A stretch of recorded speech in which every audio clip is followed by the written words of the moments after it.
ઉચ્ચ શિક્ષણનું સપનું તો ઘણા લોકો જુએ છે, પણ એનો ખર્ચ? એ જ તો મોટો સવાલ છે. પણ શું તમને ખબર છે કે ગુજરાત સરકારની એક ખાસ યોજના આ સપનાને હકીકતમાં બદલવામાં મદદ કરી શકે છે? જી હા, આજે આપણે વાત કરવાના છીએ મુખ્યમંત્રી યુવા સ્વાવલંબન યોજના એટલે કે MYSY વિશે, અને એ પણ એકદમ સરળ ભાષામાં. કોલેજની ફી, પુસ્તકોના ખર્ચા, હોસ્ટેલ, લિસ્ટ તો લાંબુ થતું જાય છે, નહીં? અને આ બધા ખર્ચાઓ ઘણા વિદ્યાર્થીઓ અને તેમના પરિવાર માટે એક મોટી ચિંતા બની જાય છે. પણ વિચારો, જો આ આર્થિક બોજને હળવો કરવાનો કોઈ રસ્તો મળી જાય તો?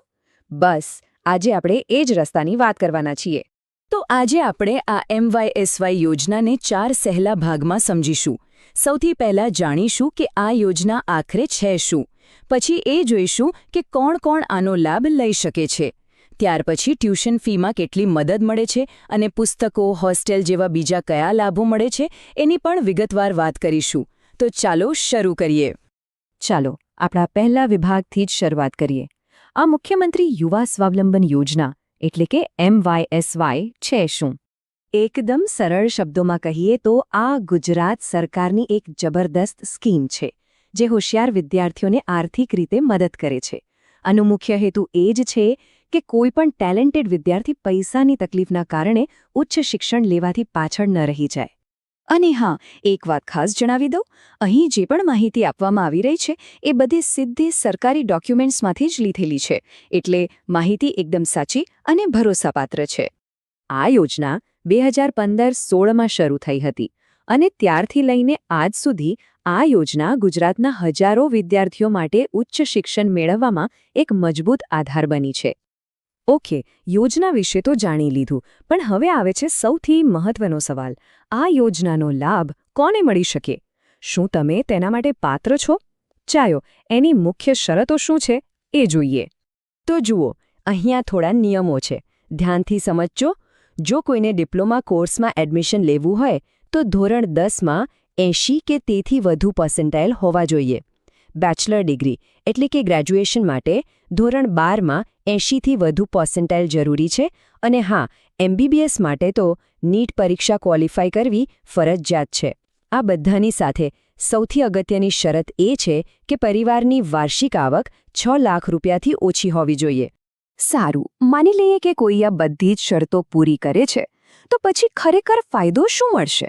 ચાલો, હવે આ યોજનાના સૌથી મોટા આકર્ષણ એટલે કે ટ્યુશન ફીમાં કેટલી મદદ મળે છે એના પર વાત કરીએ. આ ટેબલ પર એક નજર નાખો એટલે બધું સ્પષ્ટ થઈ જશે.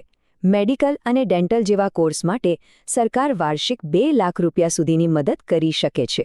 એન્જિનિયરિંગ, ફાર્મસી જેવા પ્રોફેશનલ કોર્સ માટે 50,000 રૂપિયા સુધી અને BSc, BCom જેવા કોર્સ માટે 10,000 રૂપિયા સુધીની સહાય મળે છે. હવે અહીંયા એક નાનો પણ બહુ જ અગત્યનો નિયમ છે, એને બરાબર સમજી લેજો.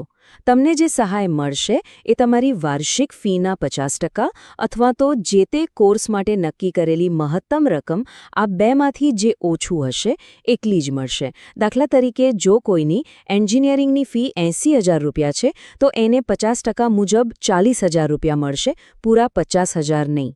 અને ફરીથી આ આંકડા પર ધ્યાન આપો. 2 લાખ રૂપિયા.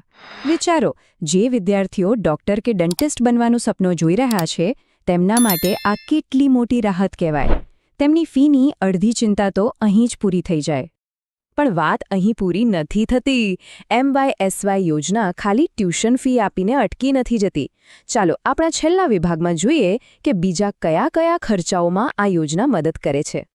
ઘણા વિદ્યાર્થીઓને ભણવા માટે ઘર છોડીને બીજા શહેરમાં કે તાલુકામાં રહેવા જવું પડે છે, ખરું ને? તો સરકાર એનો પણ વિચાર કરે છે. આવા વિદ્યાર્થીઓને રહેવા અને જમવા માટે વર્ષના 10 મહિના સુધી દર મહિને 1200 રૂપિયાની વધારાની સહાય મળે છે.